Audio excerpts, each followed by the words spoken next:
Welcome to my channel Dimpi with cooking. আজকেও তোমাদের কাছে চলে এসেছি একটা রেসিপি নিয়ে। আজকে আমি তোমাদেরকে দেখাবো পাউরুটি দিয়ে কিভাবে গোলাপ জামুন বানাই। তো চলো দেরি না করে ভিডিওটি শুরু করছি। প্রথমে একটি পাউরুটি নিয়েছি, পাউরুটির ব্রাউন সাইডগুলি কেটে নিচ্ছি। আমি এখানে পাউরুটিটা ছোট ছোট করে টুকরো করে কেটে নিচ্ছি। তো আমি এখানে ছোট ছোট করে অনেক পাউরুটি কেটে নিয়েছি। এরপরে এখানে দিলাম দুধটা পাউরুটিগুলির চারপাশ দিয়ে দিচ্ছি যাতে পাউরুটিগুলি ভালোভাবে ভিজে যায়। এরপরে হাত দিয়ে ভালো করে মেখে নিচ্ছি। আবারও একটু দুধ দিয়ে আমি ভালো করে মেখে নিচ্ছি।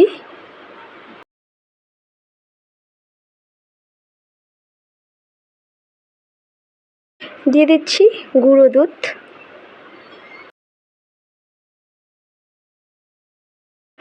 এবারও আমি ভালো করে মেখে নেব। তো হাত দিয়ে ভালো করে মেখে নিচ্ছি।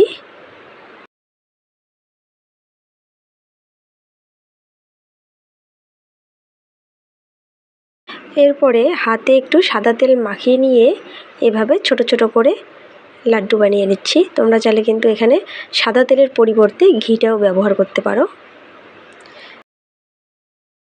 এরকম করে ছোট ছোট করে মিষ্টিগুলি বানিয়ে নেব।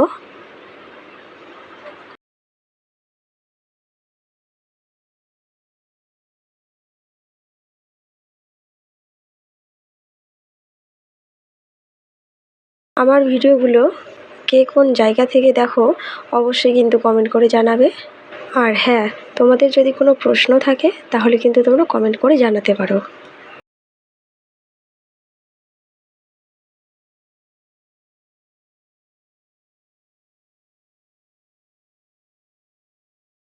আমার কিন্তু সবগুলি বানানো হয়ে গেছে। এবার আমি গ্যাস জ্বালিয়ে কড়াই বসিয়ে দিলাম। এবার দিয়ে দিচ্ছি রিফাইন তেল। তেলটা হালকা গরম করে নিয়েছি। এবার একে একে সবগুলি এভাবে ছেড়ে দেব।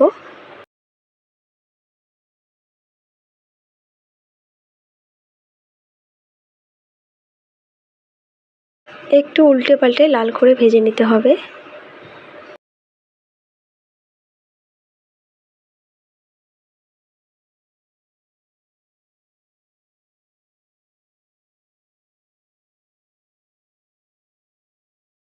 একটু বেশি করে ভাজতে হবে যতক্ষণ না লাল লাল কালারটা চলে আসছে। দেখো আমার কিন্তু লাল লাল কালারটা চলে আসছে। আর দেখো কত সুন্দর ফুলে ফুলে উঠেছে। এবার আমি অন্য একটি পাত্রে নামিয়ে নিচ্ছি। আবারও কড়াই বসিয়ে দিয়েছি। মিষ্টি শিরাটা বানিয়ে নেব। এর জন্য দিয়ে দিচ্ছি জল। এরপর দিয়ে দিলাম পরিমাণ মতো চিনি। চিনিটাকে ভালোভাবে মিশিয়ে নিতে হবে।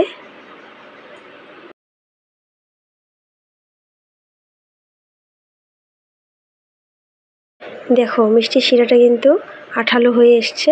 এরপরে দিয়ে দিচ্ছি এলাচগুলি আমি ফাটিয়ে দিয়েছি যাতে মিষ্টি শিরাটা ভালো একটা ফ্লেভার আসে, খেতেও ভালো লাগবে।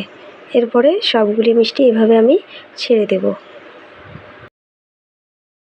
তো বন্ধুরা দেখো আমার কিন্তু কালো জাম তৈরি হয়ে গেছে। এবারে আমি অন্য একটি পাত্রে নামিয়ে নেব। তোমাদেরকে তুলে দেখাচ্ছি।